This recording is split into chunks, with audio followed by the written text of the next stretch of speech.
Bienvenidos a un nuevo video que les pondrá los pelos de punta. Hoy traemos historias escalofriantes que no podrán olvidar. Si están listos para temblar, denle like, suscríbanse y dejen en los comentarios desde donde nos escuchan. Apaguen las luces y que comience el terror. Muchas veces pensamos que el mal es solo una idea que inventamos para explicar las cosas malas que pasan en el mundo. Creemos que los rituales y las ceremonias extrañas son solo supersticiones de gente ignorante del pasado. Pero hay cosas en este mundo que van más allá de lo que podemos entender con la razón. Hay fuerzas que han estado aquí desde antes que existiéramos, esperando el momento perfecto para mostrarse. Esta es mi historia real, y aunque muchos no me crean, sé que cada palabra que voy a contar es verdad. Me llamo Ricardo Fernández Morales y soy de un pueblo pequeño llamado Santa Elena, en las montañas de Guatemala. Tengo 35 años y trabajo como maestro en la escuela del pueblo. Siempre he sido una persona normal, que va a la iglesia los domingos y que nunca creyó en cosas raras o sobrenaturales. Hasta que todo cambió hace 6 meses. Todo empezó cuando llegó el nuevo sacerdote al pueblo. Se llamaba Padre Agustín y venía de la capital. Era un hombre muy delgado, de unos 60 años, con ojos muy oscuros que parecían ver más de lo que debían. Desde el primer día que lo vi, sentí algo extraño en él. Su sonrisa era demasiado amplia y sus manos siempre estaban frías, incluso en los días más calurosos. Los primeros meses todo parecía normal. El Padre Agustín daba sus misas como cualquier otro sacerdote, visitaba a los enfermos y ayudaba a la gente del pueblo, pero yo notaba cosas raras. Por las noches, veía luces extrañas en la iglesia cuando ya debería estar cerrada. A veces escuchaba cantos que no sonaban como los himnos que conocía. Eran más profundos, más oscuros, como si vinieran de muy abajo de la tierra. Mi esposa María también había notado cambios en el pueblo. Los niños lloraban más en las noches. Los animales se comportaban extraño, especialmente los perros, que aullaban sin parar desde que oscurecía hasta el amanecer. Las gallinas dejaron de poner huevos y las vacas daban menos leche. Los ancianos del pueblo empezaron a hablar en voz baja sobre maldiciones y espíritus malignos que habían despertado. Una noche de octubre, no podía dormir por el calor y salí al patio de mi casa para tomar aire fresco. Mi casa está en una colina desde donde se puede ver toda la iglesia y la plaza del pueblo. Esa noche vi algo que me heló la sangre. Había por lo menos 20 personas caminando hacia la iglesia en silencio, como si fuera una procesión. Pero no era domingo, ni día de fiesta, ni había nadie enfermo que necesitara los últimos sacramentos. Las personas caminaban muy despacio, como si estuvieran en trance. Reconocí a algunas. Estaba doña Carmen, la que vende tortillas en el mercado, don José el carpintero y varios más. Todos llevaban túnicas blancas largas que arrastraban por el suelo. En sus manos llevaban velas negras que apenas daban luz, pero que creaban sombras muy extrañas que se movían como si estuvieran vivas. Decidí seguirlos, aunque algo dentro de mí me decía que no era buena idea. Me vestí rápidamente y salí de casa sin despertar a María. Caminé por las calles oscuras del pueblo, manteniéndome en las sombras para que no me vieran. El viento había parado completamente y hacía un silencio que no era natural. Ni siquiera se escuchaban los grillos o las ranas que siempre cantan en las noches. Cuando llegué cerca de la iglesia, me escondí detrás del árbol grande que está al lado del cementerio. Desde ahí podía ver la puerta principal. Las personas con túnicas habían entrado todas y la puerta se había cerrado. Pero la luz que salía por las ventanas no era la luz amarilla de las velas normales. Era una luz rojiza que pulsaba como si fuera un corazón latiendo. Esperé varios minutos sin saber qué hacer. Mi curiosidad era más fuerte que mi miedo, así que decidí acercarme más. Rodeé la iglesia hasta llegar a una ventana lateral que estaba un poco abierta. Desde ahí podía escuchar lo que pasaba adentro, aunque no podía ver mucho. Lo que escuché me llenó de un terror que nunca había sentido antes.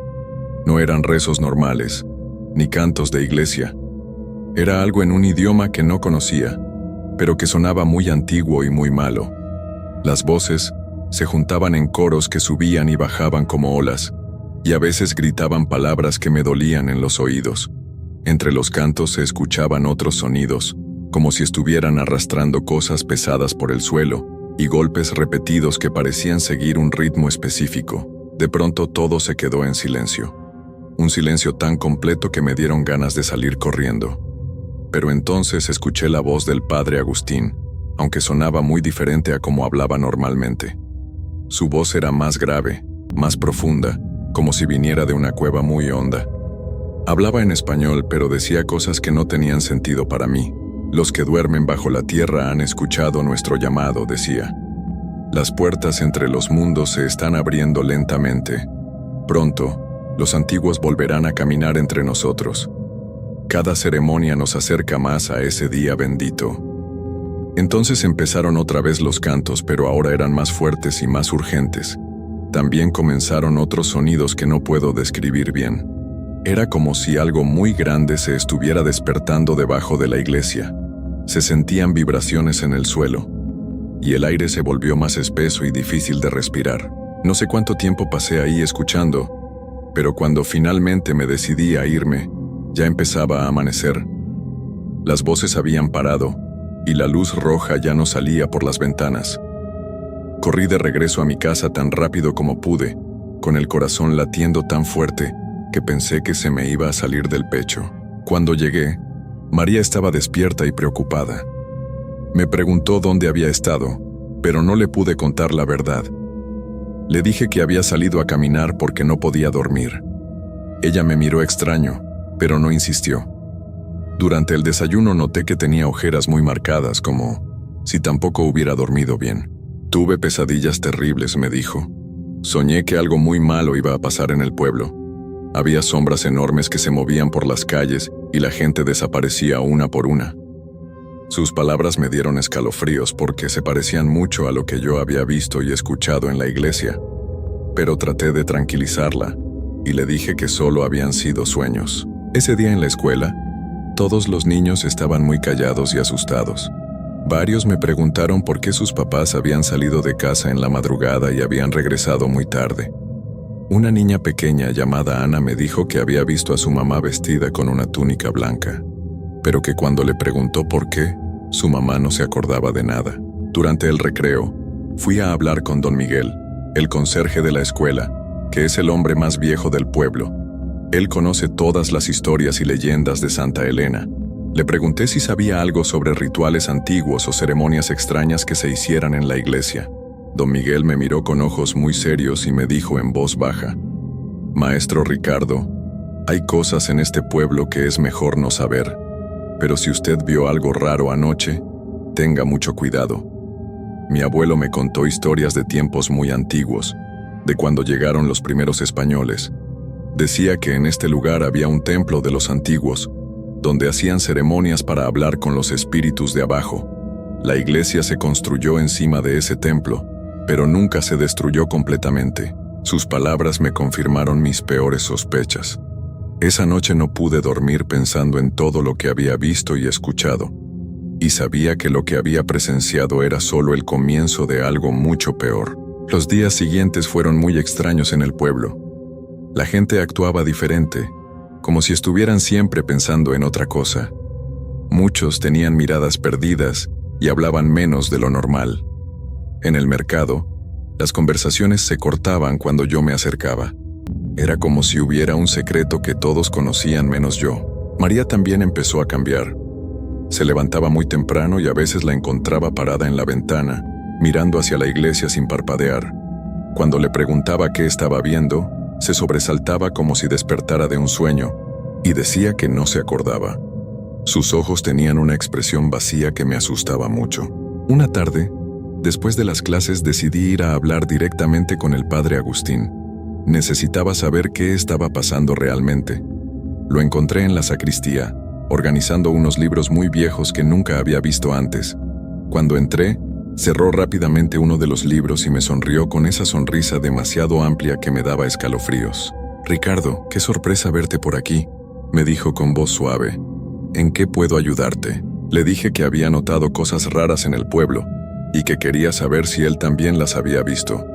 Sus ojos se pusieron más oscuros y su sonrisa se hizo más extraña. ¿Qué tipo de cosas raras?, me preguntó acercándose más a mí. Le conté sobre los cambios en la gente, sobre los animales que se comportaban mal, sobre las pesadillas que todos estaban teniendo. Pero no le dije nada sobre lo que había visto esa noche en la iglesia. Algo me decía que no debía hacerlo.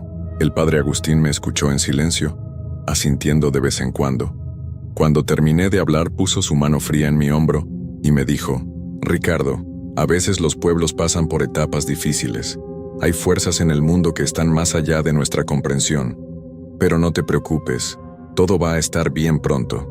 Muy pronto, de hecho. La forma en que dijo esas últimas palabras me puso la piel de gallina. Había algo en su tono que sonaba más como una amenaza que como una promesa. Esa noche, María me despertó sacudiéndome suavemente. Eran como las 2 de la mañana. Ricardo, tengo que salir, me dijo con una voz muy tranquila, pero sus ojos se veían muy raros. ¿Salir? ¿A dónde? Es muy tarde, le respondí todavía medio dormido. Tengo que ir a la iglesia, me están llamando, dijo, y empezó a vestirse con movimientos muy lentos, como si estuviera en trance. Me levanté de inmediato y traté de detenerla. Pero cuando toqué su brazo estaba helado como el hielo, aunque la noche estaba caliente. Sus ojos me miraron, pero era como si no me estuviera viendo realmente. María, ¿qué te pasa? Mírame, soy Ricardo, tu esposo, le dije tratando de que reaccionara. Ella me miró por un momento y pareció reconocerme. Su expresión cambió y se veía confundida y asustada. Ricardo, ¿qué estoy haciendo? ¿Por qué me estoy vistiendo?, preguntó con voz temblorosa. La abracé fuerte y sentí como su cuerpo poco a poco se fue calentando otra vez. Temblaba mucho, y me dijo que había tenido un sueño muy vívido, donde una voz la llamaba para ir a la iglesia. En el sueño, se sentía obligada a obedecer, como si no tuviera otra opción. La tranquilicé como pude, y nos quedamos despiertos hasta que amaneció, abrazados en la cama. Pero yo sabía que lo que le había pasado no era solo un sueño. Era la misma fuerza que había llevado a las otras personas a la iglesia esa noche que los había seguido. Al día siguiente fui otra vez a buscar a don Miguel. Esta vez le conté todo lo que había visto y lo que le había pasado a María. Él me escuchó con mucha atención y cuando terminé, se quedó callado por mucho tiempo. Maestro Ricardo, me dijo finalmente, mi abuelo me contó que los antiguos rituales necesitan que la gente del pueblo participe sin darse cuenta. Usan una especie de control mental para hacer que las personas vayan a las ceremonias. Pero hay algo más grave. Me contó que cuando los rituales están completos, ya no necesitan controlar a la gente. En ese momento, las cosas que han estado llamando desde abajo pueden subir por sí solas. ¿Qué tipo de cosas?, le pregunté, aunque no estaba seguro de querer saber la respuesta. Entidades muy antiguas que vivían aquí antes que los humanos. Seres que se alimentan del miedo y del sufrimiento. Mi abuelo decía que una vez que regresan, nunca se van, y convierten a las personas en algo parecido a ellos. Esa tarde decidí hacer algo que sabía que era muy peligroso. Esperé hasta que oscureciera y fui otra vez a espiar la iglesia. Esta vez llevé una cámara pequeña que usaba para tomar fotos de los eventos de la escuela. Quería tener pruebas de lo que estaba pasando. Cuando llegué a mi escondite detrás del árbol, ya había más gente caminando hacia la iglesia. Esta vez reconocí a casi todos. El alcalde del pueblo, la directora de la escuela, varios de mis vecinos y muchos de los padres de mis estudiantes.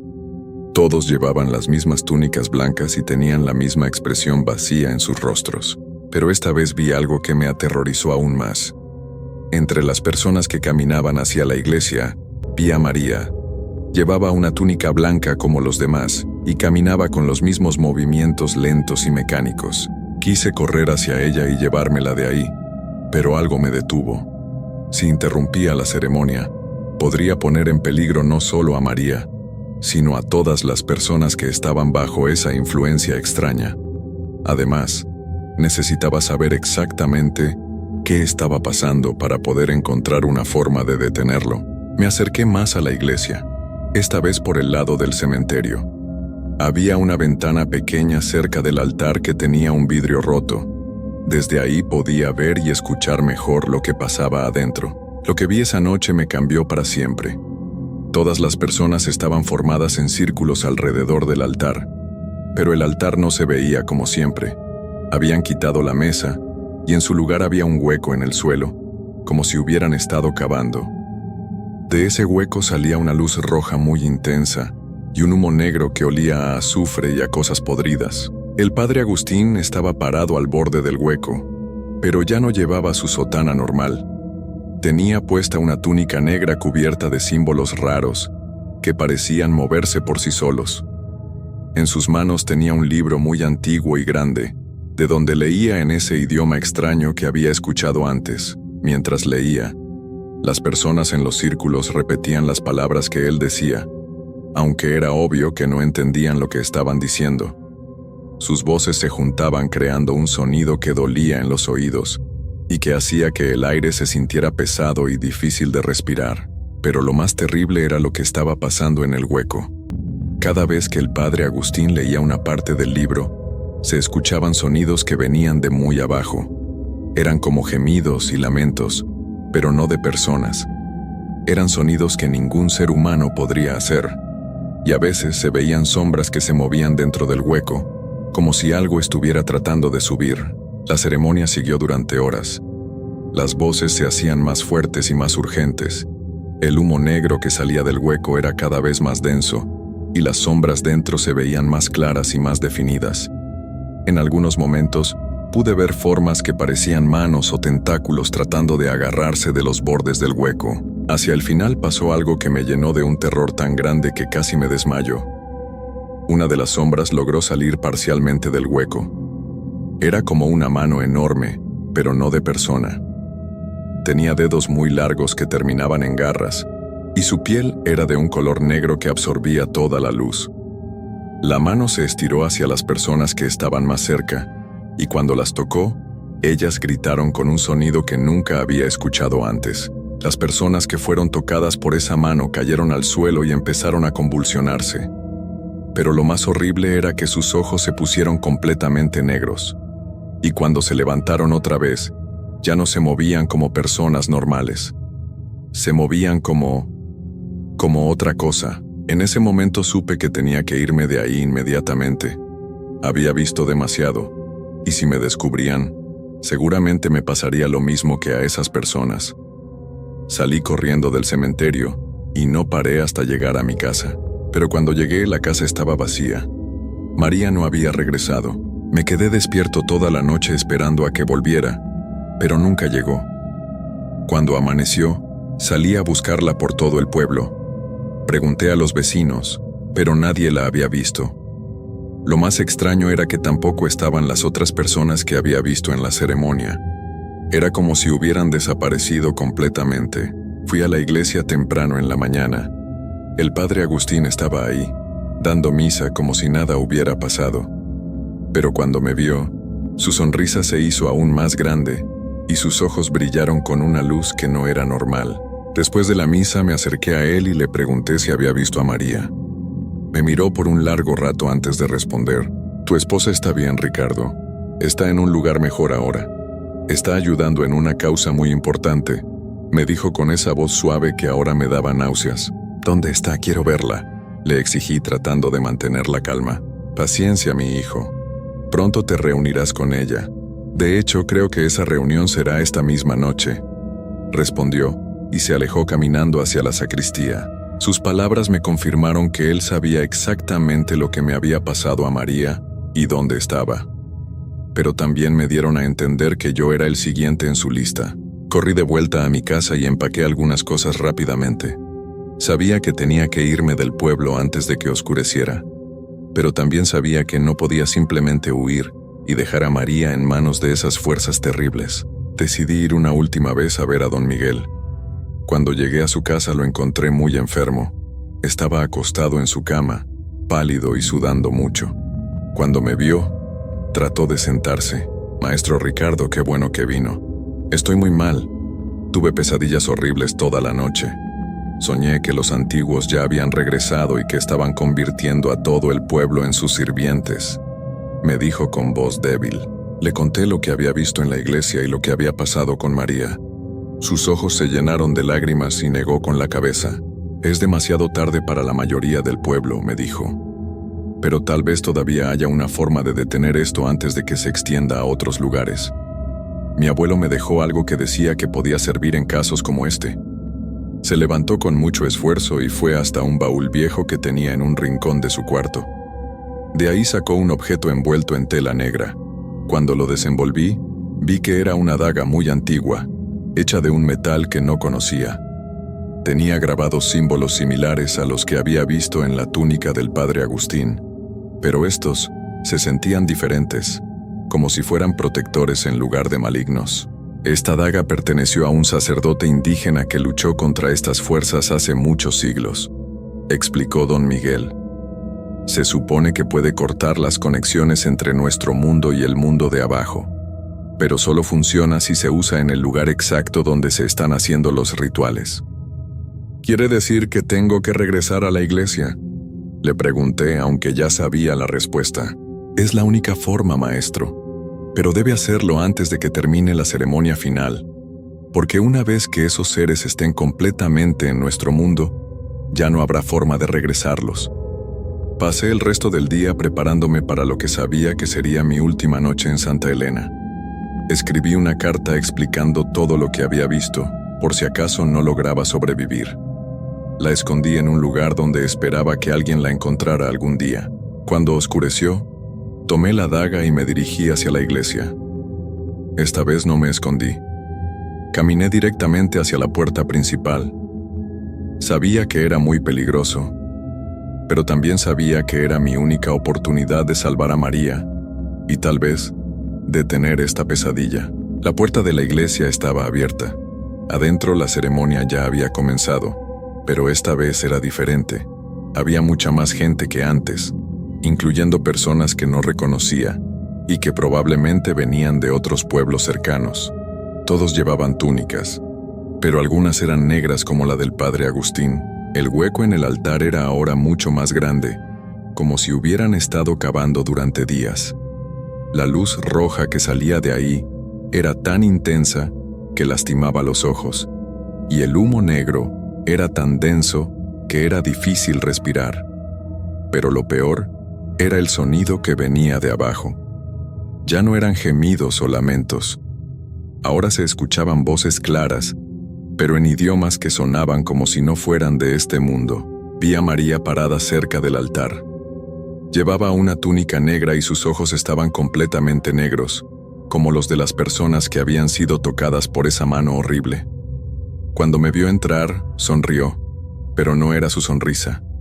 Era algo frío y cruel que nunca había visto en su rostro. El padre Agustín dejó de leer del libro grande y me miró. Su sonrisa era ahora tan amplia que parecía que su cara se iba a partir en dos. Ricardo, qué puntual eres. Llegaste justo a tiempo para la parte más importante de la ceremonia, me dijo con una voz que ya no sonaba humana. Todas las personas en túnicas se voltearon hacia mí. Sus ojos también estaban negros, y cuando abrieron la boca para hablar, salieron sonidos que me hicieron sangrar los oídos. Esta noche completamos el trabajo que comenzamos hace siglos, continuó el padre Agustín. Los antiguos maestros han estado esperando pacientemente su regreso a este mundo. Y tú, Ricardo, serás el último ingrediente que necesitamos para abrir completamente el portal. Saqué la daga que me había dado don Miguel. En cuanto la luz roja del hueco la tocó, los símbolos grabados en ella empezaron a brillar con una luz blanca muy intensa. Todas las personas en túnicas gritaron al mismo tiempo y se taparon los ojos. ¿Qué es eso?, rugió el padre Agustín, y por primera vez vi miedo en sus ojos negros. No respondí. Corrí hacia el altar esquivando las manos que trataban de agarrarme. Algunas de las personas comenzaron a transformarse delante de mis ojos. Sus cuerpos se alargaban y se retorcían, y de sus bocas salían tentáculos negros. Pero la luz de la daga los mantenía alejados. Cuando llegué al borde del hueco, pude ver lo que realmente estaba abajo. No era solo tierra o roca. Era un túnel que bajaba muy profundo, y en las paredes había cientos de criaturas agarrándose unas a otras, tratando de subir. Eran seres que no tenían forma definida, como si fueran hechos de sombra y pesadillas. Sus ojos eran como agujeros negros. Y cuando me vieron, todos gritaron al mismo tiempo con un sonido que casi me vuelve loco. «No puedes detener lo que ya ha comenzado», gritó el padre Agustín y se abalanzó sobre mí. Pero cuando trató de tocarme, la luz de la daga lo quemó y tuvo que retroceder. Aproveché ese momento para clavarla en el suelo, exactamente en el borde del hueco. Lo que pasó después fue como un temblor, pero al revés. En lugar de que el suelo temblara hacia arriba, todo empezó a ser succionado hacia abajo. La luz roja se hizo más débil, y los gritos que venían del túnel se escucharon más lejanos. Pero también empezó a pasar algo horrible con las personas que estaban en la iglesia. Una por una, comenzaron a desintegrarse, como si fueran hechas de arena. Gritaban mientras desaparecían, pero sus gritos sonaban aliviados, como si finalmente estuvieran libres de algo terrible. María fue una de las últimas en desaparecer. Por un momento sus ojos volvieron a ser normales y me miró con amor, como antes.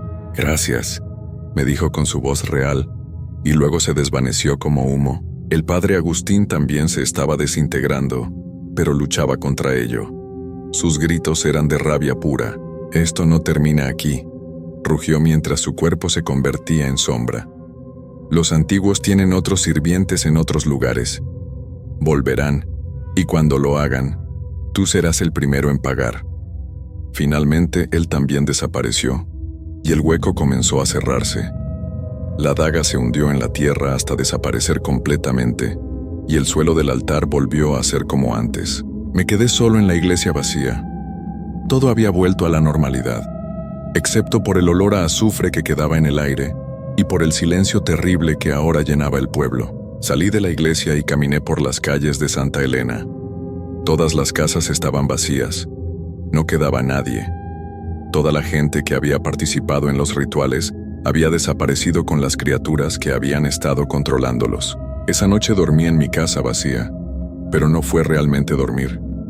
Solo me quedé acostado mirando el techo, tratando de procesar todo lo que había pasado y todo lo que había perdido. Al día siguiente llegaron las autoridades del gobierno.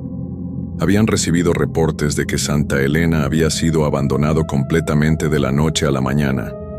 Encontraron solo a un hombre, yo. Les conté una versión diferente de los hechos. Les dije que había habido una enfermedad muy contagiosa que había obligado a todos a evacuar. No me creyeron completamente, pero tampoco tenían otra explicación mejor. Me llevaron a la capital para interrogarme durante varios días. Médicos y psicólogos trataron de convencerme de que había tenido una crisis nerviosa, que todo había sido producto de mi imaginación. Pero yo sabía la verdad, y sabía que las últimas palabras del padre Agustín habían sido una advertencia real. Durante las siguientes semanas comencé a investigar por mi cuenta. Busqué en periódicos viejos, en archivos de la iglesia, en bibliotecas polvorientas. Lo que encontré me convenció de que lo que había pasado en Santa Elena no era único. Descubrí reportes de pueblos enteros que habían desaparecido a lo largo de los siglos en diferentes partes del mundo. Siempre seguían el mismo patrón. Llegaba un sacerdote nuevo o un líder religioso, comenzaban a pasar cosas extrañas, y luego toda la población desaparecía sin dejar rastro. Las autoridades siempre encontraban explicaciones lógicas: enfermedades, desastres naturales, migraciones masivas. Pero yo sabía que era algo más. También encontré referencias a los antiguos en textos muy viejos. Eran seres que habían dominado la tierra mucho antes de que aparecieran los humanos. Cuando llegó nuestra especie, fueron empujados hacia dimensiones más profundas, pero nunca fueron destruidos completamente.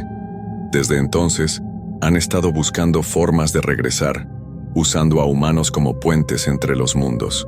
Los rituales que había presenciado eran solo una de las muchas formas que tenían para intentar volver, y según lo que leí, cada intento fallido los hacía más desesperados y más peligrosos. 3 meses después de los eventos de Santa Elena, empecé a recibir llamadas extrañas en el teléfono de mi nueva casa en la capital. Nadie hablaba, pero podía escuchar respiraciones profundas y sonidos que me recordaban a los que había escuchado en el túnel debajo de la iglesia.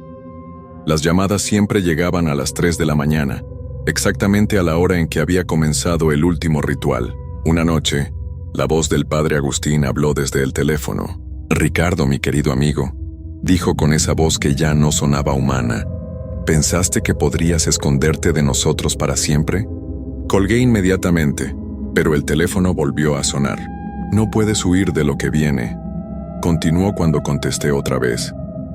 «Los antiguos han encontrado otros caminos de regreso, y esta vez no habrá dagas mágicas que puedan detenerlos». Las llamadas continuaron todas las noches durante semanas. A veces era el padre Agustín, a veces era María, a veces eran voces que no reconocía, pero que hablaban en esos idiomas terribles que había escuchado en los rituales. Dejé de dormir. Dejé de comer regularmente. Me volví paranoico, revisando constantemente las noticias para buscar reportes de pueblos que desaparecían o de eventos extraños que pudieran indicar que los rituales habían comenzado en otro lugar. Y mis temores se confirmaron. Comenzaron a aparecer noticias extrañas de diferentes partes del mundo. Un pueblo en Rumania, donde todos los habitantes habían desaparecido en una sola noche. Una ciudad pequeña en Brasil, donde la gente había comenzado a comportarse de manera extraña después de la llegada de un nuevo líder religioso. Un monasterio en Tíbet, donde los monjes habían encontrado túneles antiguos debajo de su templo y luego habían perdido contacto con el mundo exterior. Cada reporte me confirmaba que lo que había pasado en Santa Elena era parte de algo mucho más grande. Los antiguos no se habían dado por vencidos, solo habían cambiado de estrategia. Hace una semana las llamadas pararon. El silencio me daba más miedo que las voces. Sabía que cuando dejaran de llamar, significaría que ya no me necesitaban para nada, que sus planes ya estaban tan avanzados que mi presencia ya no importaba. Ayer por la noche tuve una pesadilla diferente. No soñé con criaturas saliendo de túneles o con rituales en iglesias. Soñé con ciudades enteras llenas de personas con ojos negros, caminando en silencio por las calles. Soñé con tentáculos negros saliendo de las alcantarillas y envolviendo edificios. Soñé con el cielo volviéndose rojo y con sombras enormes moviéndose entre las nubes. Cuando desperté, encendí la radio para escuchar las noticias. El locutor hablaba con voz nerviosa sobre eventos extraños que estaban ocurriendo simultáneamente en diferentes partes del mundo. Templos antiguos que habían comenzado a brillar con luces rojas, personas que desaparecían en grupos grandes, animales que se comportaban de manera agresiva y extraña, pero lo que más me aterrorizó fue el último reporte. El locutor dijo que varios observatorios astronómicos habían detectado que las estrellas se estaban moviendo de sus posiciones normales, como si el mismo espacio estuviera siendo alterado por fuerzas desconocidas. Es entonces cuando entendí que ya no se trataba de pueblos pequeños o rituales aislados. Los antiguos habían encontrado la forma de afectar el mundo entero, y esta vez no habría forma de detenerlos. Por eso estoy escribiendo esta historia, no porque piense que alguien pueda hacer algo para cambiar lo que viene. Ya es demasiado tarde para eso. La escribo porque quiero que quede un registro de cómo comenzó todo, para que si alguien sobrevive a lo que está por venir, sepa la verdad sobre lo que realmente pasó. Las luces de mi casa han comenzado a parpadear. Afuera, los perros del vecindario han empezado a aullar todos al mismo tiempo, y en el cielo, hay una luz roja que se está haciendo más intensa cada minuto. Sé que esta será la última noche que pasaré como un ser humano normal. Mañana, cuando salga el sol, el mundo será un lugar completamente diferente. Un lugar donde los antiguos finalmente han regresado para reclamar lo que siempre consideraron suyo. Mi nombre es Ricardo Fernández Morales y esta es mi confesión. Si encuentran este documento, no traten de buscarme. Ya no seré la misma persona que escribió estas palabras. Los antiguos han ganado. Y ahora, todos pagamos el precio de siglos de ignorancia sobre las fuerzas que realmente controlan este mundo. La oscuridad no viene de afuera. La oscuridad ya está aquí esperando dentro de cada sombra, dentro de cada sueño, dentro de cada momento de silencio. Y ahora finalmente, ha llegado su momento de salir a la luz. No hay esperanza, solo hay aceptación. El fin ha comenzado.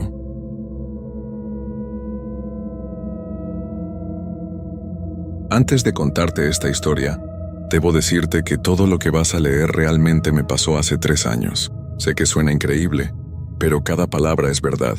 Durante mucho tiempo no quise hablar de esto con nadie, ni siquiera con mi familia, pero ahora siento que debo contarlo, quizás para advertir a otros o simplemente para sacar este peso de mi pecho. Lo que viví en esos bosques de Michoacán cambió mi vida para siempre, y aunque han pasado años, todavía despierto algunas noches empapado en sudor frío. Mi nombre es Carlos Mendoza Ruiz. Tengo 34 años y soy originario de Morelia, Michoacán. Trabajo como ingeniero forestal y mi trabajo me lleva a recorrer bosques y montañas de todo el estado. Siempre me gustó la naturaleza. Desde niño pasaba horas explorando los cerros cerca de mi casa. Por eso elegí esta profesión. Nunca pensé que los bosques que tanto amaba se convertirían en mi peor pesadilla. Todo comenzó en octubre del año pasado, cuando mi jefe me asignó un proyecto especial. Tenía que hacer un estudio de la vegetación en una zona muy alejada, cerca de un pueblo llamado San Miguel del Monte, en las montañas más profundas de Michoacán. Era un lugar que casi nadie visitaba, perfecto para encontrar especies de árboles que no se habían catalogado antes. El trabajo me tomaría 2 semanas, así que preparé mi equipo de campamento y me fui solo, como siempre hacía.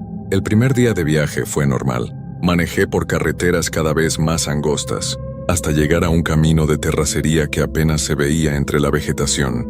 Mi camioneta aguantó bien el trayecto, aunque hubo momentos donde pensé que no pasaría por los hoyos y las piedras. Después de 4 horas de manejar despacio, llegué al lugar donde según el mapa debía comenzar mi caminata hacia el área de estudio. Dejé la camioneta escondida entre unos arbustos y cargué mi mochila con todo lo necesario: tienda de campaña, comida para 15 días, agua, mi equipo de medición y una cámara para tomar fotos de las plantas. El bosque se veía hermoso, lleno de pinos enormes y robles antiguos que daban una sombra fresca y agradable. Los pájaros cantaban y se escuchaba el sonido del viento moviendo las hojas. Me sentía en paz, como siempre que estaba en la naturaleza.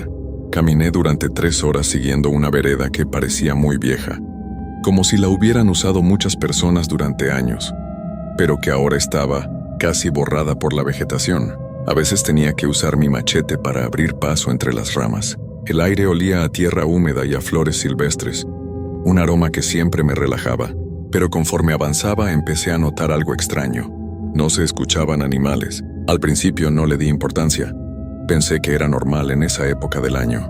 Pero después de caminar tanto tiempo sin escuchar ni un solo pájaro o el ruido de algún animal pequeño entre los arbustos, comencé a sentir una sensación rara en el estómago. El bosque estaba demasiado silencioso, como si todos los seres vivos hubieran decidido irse a otro lugar.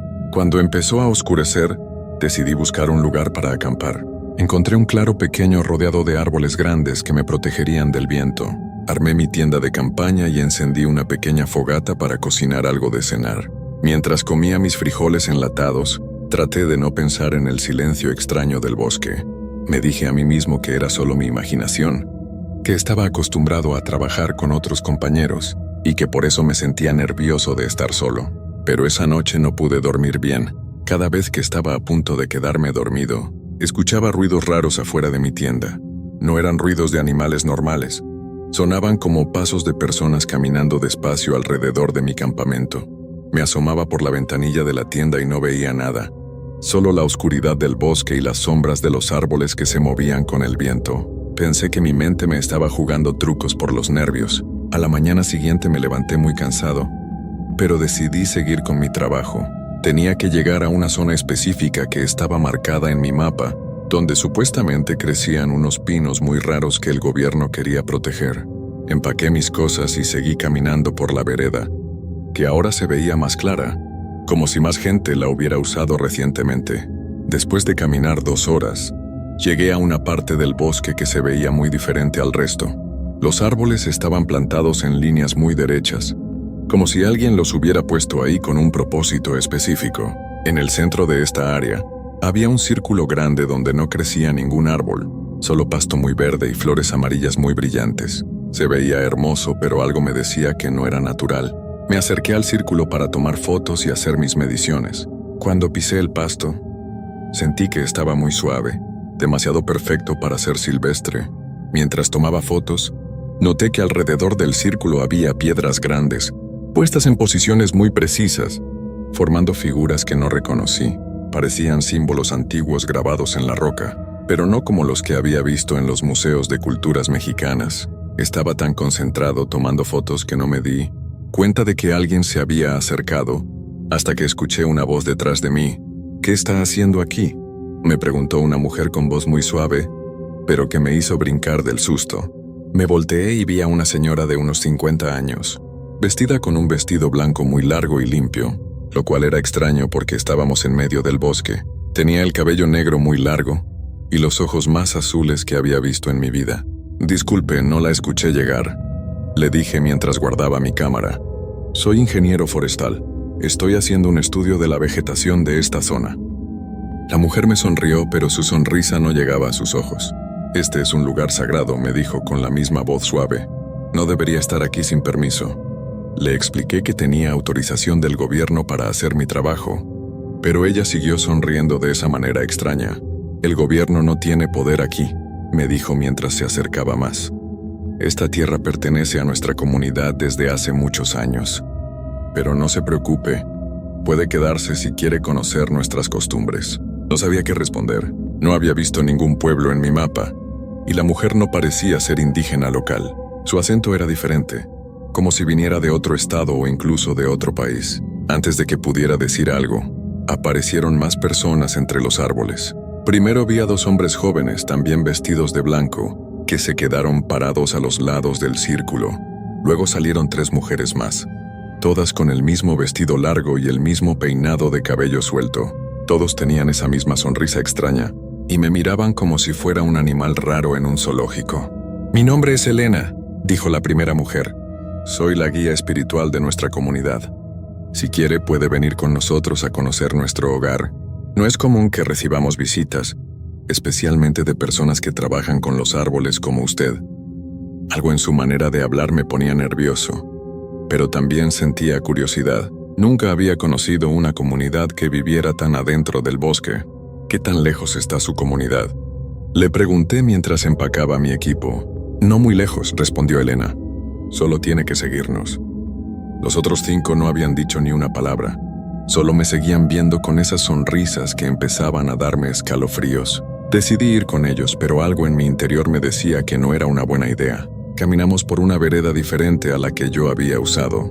Esta era mucho más ancha y estaba muy bien cuidada, sin una sola rama o piedra fuera de lugar. Los árboles a los lados estaban podados de una manera muy perfecta, formando como un túnel verde por donde pasábamos. Era hermoso, pero al mismo tiempo me daba una sensación extraña, como si todo fuera demasiado perfecto para ser natural. Elena caminaba delante de mí, y los otros 5 me rodeaban sin hacer ruido. Sus pies parecían no tocar el suelo. No escuchaba ni sus pisadas ni el roce de su ropa. Traté de hacer conversación para romper el silencio incómodo. «¿Hace mucho que viven aquí?», le pregunté a Elena. Ella se volteó hacia mí con esa sonrisa y respondió: «El tiempo no existe. En nuestro hogar, Carlos. Aquí vivimos en armonía con los espíritus del bosque desde que tengo memoria». Me sorprendió que supiera mi nombre, porque no recordaba habérselo dicho. Cuando le pregunté cómo lo sabía, me dijo que los árboles le habían susurrado mi nombre. Pensé que estaba hablando de manera poética, como algunas personas que se sienten muy conectadas con la naturaleza, pero la forma en que lo dijo me hizo sentir un escalofrío en la espalda. Después de caminar media hora, llegamos a un lugar que no podía creer que existiera. Entre los árboles había una serie de casas hechas completamente de madera, pero no como las cabañas rústicas que había visto en otros pueblos del monte. Estas casas parecían sacadas de un cuento, con techos puntiagudos, ventanas redondas y puertas pintadas de colores muy brillantes. Todo estaba tan limpio y ordenado que parecía irreal. En el centro de las casas había una plaza circular con un pozo de piedra en el medio. Alrededor del pozo había bancos de madera, tallada con figuras muy extrañas que no pude identificar. Había más personas vestidas de blanco caminando por ahí, todos con el mismo peinado y la misma sonrisa extraña. Hombres, mujeres y niños, todos iguales, como si fueran copias uno del otro. «Bienvenido a nuestro santuario», me dijo Elena mientras me mostraba las casas. «Aquí vivimos en paz, alejados de los problemas del mundo exterior». No necesitamos nada de afuera. Todo lo que necesitamos lo conseguimos del bosque y de nuestras prácticas espirituales. Le pregunté qué tipo de prácticas espirituales hacían, pero ella solo sonrió más y me dijo que tendría tiempo de aprenderlas durante mi visita. Una mujer joven se acercó a nosotros, cargando una canasta llena de frutas que nunca había visto. Eran redondas y moradas, con un olor muy dulce pero algo desagradable al mismo tiempo. Estas son las frutas sagradas, me explicó Elena. Solo crecen aquí en nuestra tierra bendita. Te darán mucha energía para tu trabajo. Tomé una para ser educado, pero cuando la mordí, el sabor era tan extraño que casi la escupo. Sabía dulce al principio, pero después dejaba un sabor amargo y metálico en la boca. Elena me llevó a una casa que dijo podía usar mientras estuviera ahí. Por dentro era muy bonita, con muebles de madera tallada a mano y cortinas de colores suaves. Todo olía a hierbas y flores, pero había algo más en el aire. Un olor que no podía identificar, pero que me recordaba a algo podrido y escondido, debajo de los aromas agradables. Descanse un poco, me dijo Elena. En la noche tendremos una ceremonia especial para dar la bienvenida a nuestro nuevo amigo. Será una experiencia que nunca olvidará. Después de que se fue, traté de relajarme, pero no podía. Algo estaba muy mal en ese lugar, aunque no podía explicar qué exactamente. Salí a caminar por la plaza para conocer mejor el lugar. Traté de hablar con otras personas, pero todos me respondían con las mismas frases, como si hubieran ensayado qué decir. El bosque nos protege, vivimos en armonía, los espíritus nos guían. Nadie me dijo su nombre, nadie me preguntó nada sobre mi vida o mi trabajo. Solo sonreían y repetían las mismas palabras. Los niños me daban más miedo que los adultos. Había unos 20, de diferentes edades, pero todos se comportaban exactamente igual. No corrían, no gritaban, no jugaban como los niños normales. Solo caminaban en silencio, siempre sonriendo, con los ojos muy abiertos como si estuvieran viendo algo que yo no podía ver. Cuando me acerqué a uno que parecía de unos 8 años, me vio directamente a los ojos y me dijo: «Pronto serás uno de nosotros, Carlos». Su voz sonaba como la de un adulto en el cuerpo de un niño. Conforme pasaban las horas, me di cuenta de que no había visto ni un solo animal en toda la comunidad. Ni perros, ni gatos, ni gallinas, nada. Para ser gente que vivía en armonía con la naturaleza, era muy extraño que no tuvieran animales. Cuando le pregunté a Elena sobre esto, me dijo que los animales no podían vivir en el santuario porque alteraban las energías sagradas. Durante la tarde, me llevaron a conocer otros lugares de la comunidad. Había un huerto donde crecían las frutas moradas y otras plantas que no reconocí. Las plantas estaban organizadas en patrones geométricos muy precisos, como si cada una tuviera un lugar específico según alguna regla que no entendía. En el centro del huerto había un árbol enorme, más grande que todos los que había visto en el bosque, con la corteza negra y las hojas de un color verde, tan brillante que casi parecían brillar. «Este es nuestro árbol madre», me explicó Elena mientras tocaba el tronco con mucho cariño. «Él nos da todo lo que necesitamos: comida, medicina, sabiduría. A cambio, nosotros le damos nuestro amor y devoción». Me acerqué al árbol para examinarlo mejor, porque nunca había visto una especie así. Cuando puse mi mano en la corteza, sentí como si el árbol estuviera caliente, y por un momento tuve la sensación de que algo me estaba viendo desde adentro del tronco. También me mostraron el taller donde hacían sus ropas y herramientas. Todo era de color blanco o de maderas muy claras. No había ni un solo objeto de metal en toda la comunidad. Todo estaba hecho de madera, hueso o piedra. «Los metales traen las influencias negativas del mundo exterior», me dijeron. «Aquí solo usamos materiales puros que no contaminen nuestro espíritu». Cuando empezó a oscurecer, Elena vino a buscarme. «Es hora de la ceremonia», me dijo con los ojos más brillantes que nunca. «Esta noche conocerá los secretos de nuestro santuario». Me llevó hacia una parte del bosque que no había visto antes, donde había un claro mucho más grande que el de la plaza. En el centro, había una hoguera enorme que ya estaba encendida, y alrededor estaban sentadas todas las personas de la comunidad. Me senté donde Elena me indicó, en un banco tallado con las mismas figuras, extrañas que había visto en otros lugares. La hoguera era tan grande que el calor se sentía desde donde estaba, pero las llamas eran de un color azul verdoso que nunca había visto en un fuego normal. El olor que salía del humo era dulce al principio, pero después se volvía muy penetrante y me empezó a marear un poco. Elena se puso de pie en el centro del círculo y comenzó a hablar en un idioma que no entendía. Su voz había cambiado. Ahora sonaba mucho más grave y poderosa. Todas las otras personas empezaron a repetir lo que ella decía, creando un eco extraño que resonaba entre los árboles. El sonido me daba escalofríos y sentía como si las palabras entraran en mi cabeza aunque no las entendiera. Después de unos minutos, Elena cambió al español y comenzó a explicar que yo había sido elegido para conocer la verdad del bosque. Dijo que los espíritus la habían guiado hacia mí, porque tenía un corazón puro y una conexión especial con los árboles. Sus palabras me halagaban, pero algo en la forma en que las decía me hacía sentir como si fuera una presa que había caído en una trampa. La ceremonia continuó con cantos y danzas alrededor del fuego. Todas las personas se movían al mismo tiempo, como si fueran una sola persona multiplicada. Sus movimientos eran hipnóticos, y el humo de la hoguera me estaba mareando cada vez más. Empecé a ver cosas raras en el fuego, formas que parecían moverse y cambiar, como si hubiera figuras danzando dentro de las llamas. De repente, Elena se acercó a mí con una copa hecha de madera tallada. «Debe beber esto», me dijo con una sonrisa que ahora se veía diferente, más siniestra. «Es una bebida sagrada hecha con las frutas del árbol madre. Le ayudará a conectarse con los espíritus del bosque». El líquido dentro de la copa era espeso y de color morado oscuro, casi negro. Olía igual que las frutas que había probado antes, pero mucho más intenso. No quería beberlo. Pero Elena no se movía de mi lado y todas las otras personas habían dejado de danzar para verme. Sentía sus ojos clavados en mí, esperando que tomara la bebida.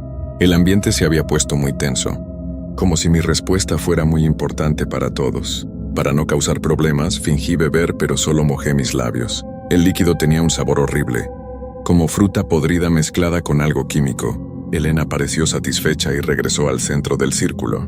Los cantos continuaron, pero ahora las voces sonaban diferentes, más graves y amenazantes. Las llamas del fuego empezaron a crecer más altas, y el humo se hizo más denso. A pesar de que solo había probado una gota de la bebida, empecé a sentir que mi cabeza daba vueltas, y que todo a mi alrededor se movía más lento. Fue entonces cuando Elena comenzó a contar la verdadera historia de su comunidad. Con voz ceremonial, explicó que ellos no eran personas comunes y corrientes. «Somos los guardianes del bosque ancestral», dijo. «Hace muchos años, nuestros antepasados hicieron un pacto con los espíritus antiguos que viven en estos árboles. A cambio de poder y sabiduría, prometimos proteger este lugar sagrado y alimentar a los espíritus con la energía vital de quienes vienen de afuera». Sus palabras me helaron la sangre, pero peor aún, fue la manera en que todos los demás asentían con la cabeza, como si fuera la cosa más normal del mundo. Elena continuó explicando que cada cierto tiempo, los espíritus necesitaban renovar su poder con la energía de personas del mundo exterior. «Tú has sido elegido, Carlos», me dijo mirándome directamente. «Tu trabajo con los árboles te ha conectado con las fuerzas del bosque, y los espíritus pueden sentir esa conexión. Tu energía les dará mucha fuerza». Traté de levantarme del banco, pero mis piernas no me obedecían. El poquito de bebida que había probado me había afectado más de lo que pensé. Elena se rió al ver mi reacción. «No trate de huir», me dijo. «La bebida sagrada ya está haciendo efecto. Pronto se sentirá muy relajado, y todo será mucho más fácil para usted». Las otras personas empezaron a acercarse a mí, todavía sonriendo, pero ahora sus sonrisas parecían hambrientas. Sentía como si fuera un animal rodeado por depredadores. Logré ponerme de pie usando toda mi fuerza de voluntad, pero el mundo se tambaleaba a mi alrededor. «¿Qué me van a hacer?», les grité, aunque mi voz salió muy débil. «No se preocupe», respondió Elena con voz tranquila. «El proceso es muy pacífico. Solo debe quedarse aquí, hasta que los espíritus tomen lo que necesitan. Su cuerpo se quedará con nosotros para siempre, y su alma se unirá con los árboles ancestrales. Es un honor muy grande». Con horror, me di cuenta de que estaba viendo los huesos y restos de otras personas esparcidos discretamente entre los arbustos alrededor del claro. Estaban medio escondidos, pero ahora que sabía qué buscar, podía ver pedazos de ropa descolorida, zapatos viejos y cosas que claramente habían pertenecido a otros visitantes como yo. ¿Cuántas personas habían llevado a este lugar? ¿Cuánto tiempo llevaban haciendo esto? Elena siguió hablando como si estuviera dando una clase sobre historia. Me explicó que su comunidad había existido durante más de 100 años, siempre trayendo personas del exterior para alimentar a los espíritus. Cazadores, exploradores, científicos como yo, turistas que se perdían en el bosque, todos habían terminado igual. Al principio era más difícil, dijo, pero con los años hemos perfeccionado nuestros métodos. La bebida sagrada hace que todo sea más tranquilo para nuestros invitados. Mientras hablaba, noté que los niños de la comunidad también se habían acercado al círculo. Sus ojos brillaban con una luz extraña y ya no parecían niños normales. Había algo muy viejo y malévolo en sus miradas, como si fueran espíritus antiguos disfrazados de niños. Uno de ellos, el mismo que me había hablado antes, se acercó más y me dijo: «Ya es hora, señor Carlos. Los árboles tienen hambre». La desesperación me dio fuerzas que no sabía que tenía. Logré empujar a las personas que estaban más cerca de mí y corrí hacia el bosque. Escuché gritos detrás de mí, pero no me detuve a ver qué estaba pasando. Corrí entre los árboles sin saber hacia dónde iba, tropezándome con raíces y ramas, con el corazón latiendo tan fuerte que pensé que se me iba a salir del pecho. El efecto de la bebida me tenía muy confundido.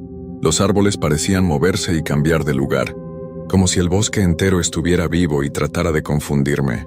Escuchaba voces que me llamaban desde todas las direcciones, pero no sabía si eran reales o si eran alucinaciones. «Carlos, regresa», decía la voz de Elena. «No puedes escapar del bosque sagrado. Los árboles no te dejarán salir». Seguí corriendo hasta que ya no pude más. Me detuve junto a un árbol enorme para recuperar el aliento, pero cuando puse mi mano en el tronco, sentí que algo me agarraba. El árbol parecía tener vida propia, y sus ramas se movían hacia mí aunque no había nada de viento. Las raíces que salían del suelo se retorcían como serpientes, tratando de enredar mis pies. Fue entonces cuando entendí que Elena había dicho la verdad sobre una cosa. Los espíritus del bosque eran reales. Toda esa zona estaba habitada por algo muy antiguo y malévolo, que se alimentaba de las personas que llegaban ahí. La comunidad no eran solo fanáticos locos, eran servidores de algo mucho peor, algo que había convertido ese lugar en una trampa mortal. Logré soltarme del árbol y seguí corriendo, pero ya no sabía si estaba yendo hacia la salida o me estaba adentrando más en el bosque maldito. Todo se veía igual, y tenía la horrible sensación de que había estado corriendo en círculos. La luna había salido, pero su luz parecía diferente aquí, más fría y siniestra, como si también estuviera bajo el control de los espíritus malignos.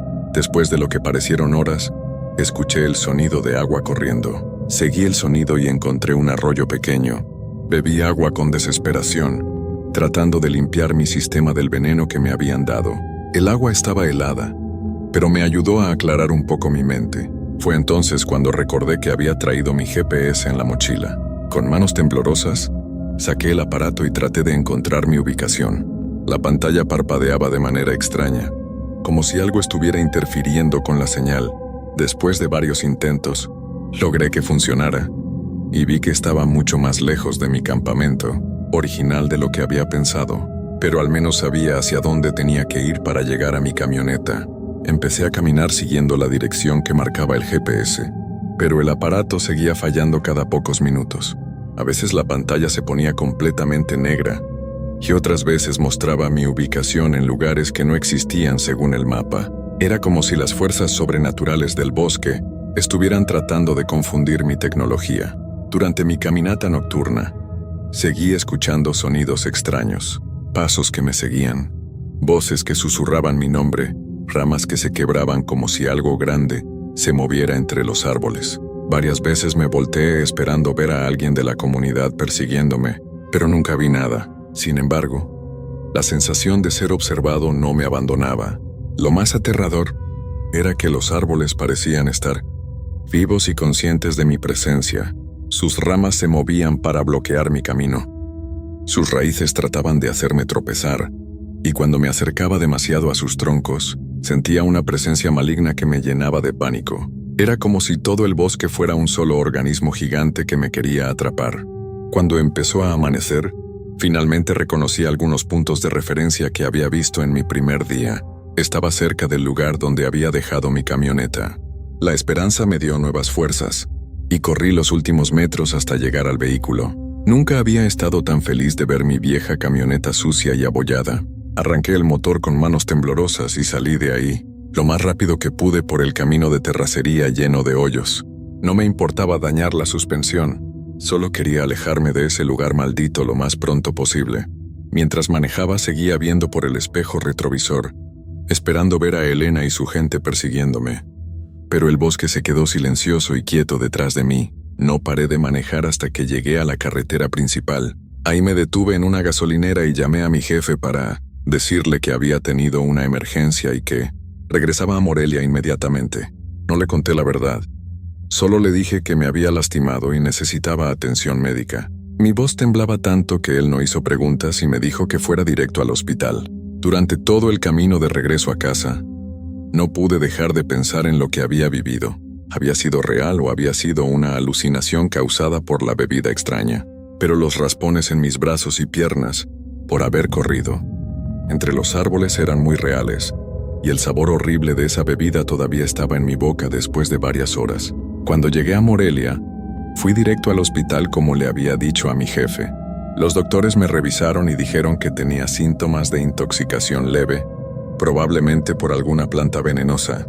Les conté que había comido frutas silvestres sin saber qué eran, y me dieron medicamentos para limpiar mi sistema. No les dije la verdad porque sabía que no me iban a creer. Los siguientes días fueron muy difíciles. No podía dormir bien porque tenía pesadillas constantes con Elena y su comunidad. Soñaba que todavía estaba en el bosque, que nunca había escapado realmente, y que los espíritus malignos me habían encontrado. Despertaba gritando y empapado en sudor frío, con la sensación de que algo me estaba observando desde las sombras de mi cuarto. También empecé a tener experiencias raras cuando estaba despierto. Escuchaba voces que me susurraban mi nombre cuando estaba solo. Veía sombras que se movían por el rabillo del ojo y tenía la constante sensación de que alguien me seguía. Mi familia notó que había cambiado mucho, que estaba nervioso y asustado todo el tiempo, pero yo no sabía cómo explicarles lo que había pasado. Una semana después de mi regreso, decidí investigar sobre esa zona del bosque. Busqué en internet y en los archivos del gobierno información sobre San Miguel del Monte y los bosques de esa área. Lo que encontré me heló la sangre. Había reportes de personas desaparecidas en esa zona desde hace más de 50 años. Cazadores, excursionistas, investigadores como yo, todos habían entrado a ese bosque y nunca habían salido. Los reportes más antiguos que encontré databan de los años 1960 y describían a una comunidad religiosa que vivía en las montañas y que no tenía contacto con el mundo exterior. Las autoridades habían tratado de ubicarlos varias veces, pero nunca encontraron evidencia de que existieran. Era como si aparecieran y desaparecieran según su conveniencia. También encontré testimonios de algunas personas que habían logrado escapar, como yo. Sus historias eran muy similares a la mía. Encontrarse con gente vestida de blanco, ser llevados a una comunidad extraña, participar en ceremonias raras y después huir desesperadamente.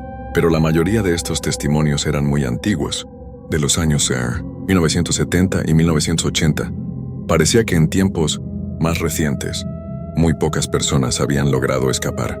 Lo que más me preocupó fue descubrir que algunos de los que habían escapado reportaron experiencias paranormales después de su regreso.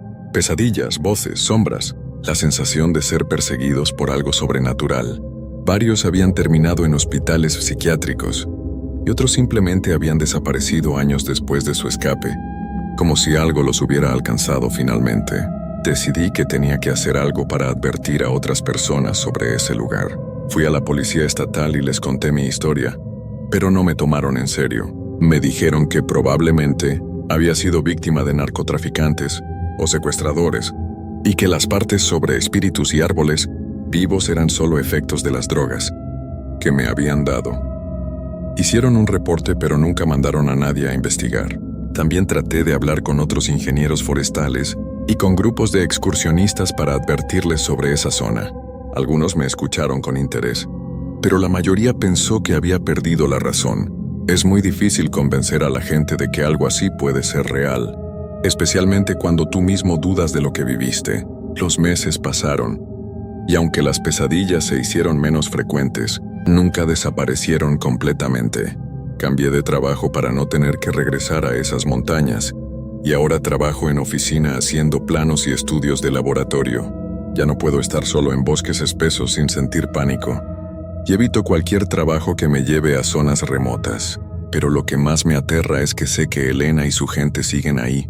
Siguen esperando a que lleguen nuevos visitantes. Siguen alimentando a esos espíritus antiguos con la energía vital de personas inocentes.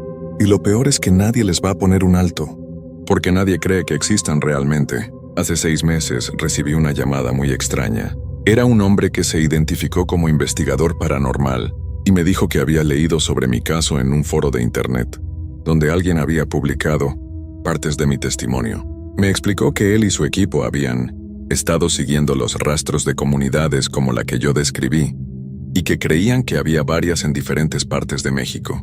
Según este investigador, estas comunidades son muy antiguas y están conectadas con cultos prehispánicos que nunca desaparecieron completamente.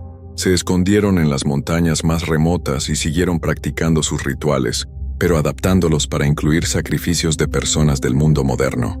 El investigador me dijo que mi escape había sido casi un milagro, porque muy pocas personas logran salir de esos lugares una vez que son llevadas ahí. Me pidió que lo ayudara a ubicar exactamente el lugar donde había estado, pero me negué rotundamente. Solo de pensar en regresar a esa zona, se me ponía la piel de gallina y empezaba a temblar. Además, tenía miedo de que si trataba de guiar a alguien hacia ahí, Elena y su gente se dieran cuenta y vinieran por mí. Todavía tengo la horrible sensación de que saben dónde vivo y que algún día van a aparecer en mi puerta. El investigador me entendió y me dijo que respetaba mi decisión, pero antes de colgar, me advirtió que tuviera mucho cuidado y que si empezaba a tener experiencias paranormales más intensas, le hablara inmediatamente. Me explicó que algunas veces, las personas que escapan de esos lugares quedan marcadas por los espíritus y pueden ser perseguidas a distancia durante años. Sus palabras me dieron mucho miedo, pero también me ayudaron a entender por qué había seguido, sintiendo esa presencia siniestra a mi alrededor. No era solo trauma o estrés postraumático como habían dicho los doctores. Algo de ese lugar maldito se había quedado conmigo, como una conexión invisible que me unía para siempre con los espíritus del bosque. Ahora, 3 años después, sigo viviendo con las consecuencias de esa experiencia. Hay noches en las que despierto con la certeza de que Elena está parada junto a mi cama, sonriéndome con esa sonrisa terrible. Hay días en los que escucho los cantos ceremoniales que hacían alrededor de la hoguera, como si vinieran de muy lejos, pero fueran cada vez más fuertes. Lo que más me aterra es que últimamente he empezado a tener sueños, donde estoy de regreso en la comunidad, pero esta vez no como prisionero, sino como uno de ellos. En estos sueños yo también visto de blanco, también sonrío de esa manera extraña, y también ayudo a traer nuevos visitantes al bosque para alimentar a los espíritus. Despierto de estas pesadillas con un sabor metálico en la boca, el mismo sabor de esa bebida horrible que me dieron. Mi mayor miedo es que estos sueños sean una especie de llamada, que los espíritus me estén tratando de atraer de regreso. A veces siento una necesidad extraña de regresar a esas montañas, como si una parte de mí hubiera quedado ahí y necesitara recuperarla. Tengo que luchar contra estos impulsos todos los días, recordándome a mí mismo lo que realmente pasó, ahí lo cerca que estuve de no regresar nunca.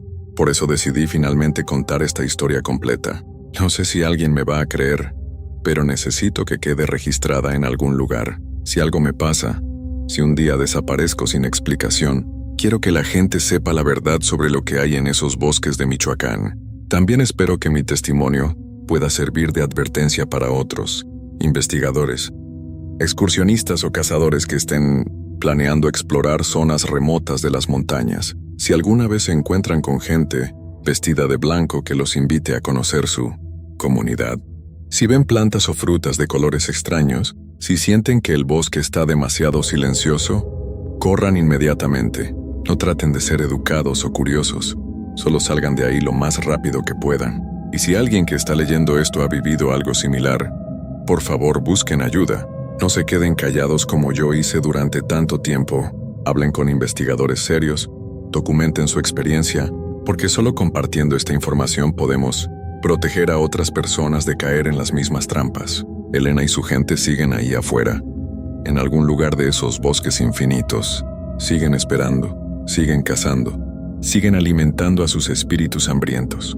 Y yo sé que algún día, sin importar cuántos años pasen o qué tan lejos trate de alejarme, van a venir por mí. Es solo cuestión de tiempo. Mientras tanto, trato de vivir cada día como si fuera el último, porque en el fondo de mi corazón sé que mi escape de ese lugar maldito fue solo temporal. Una parte de mi alma se quedó para siempre en ese bosque, y tarde o temprano tendrá que regresar a reclamarla.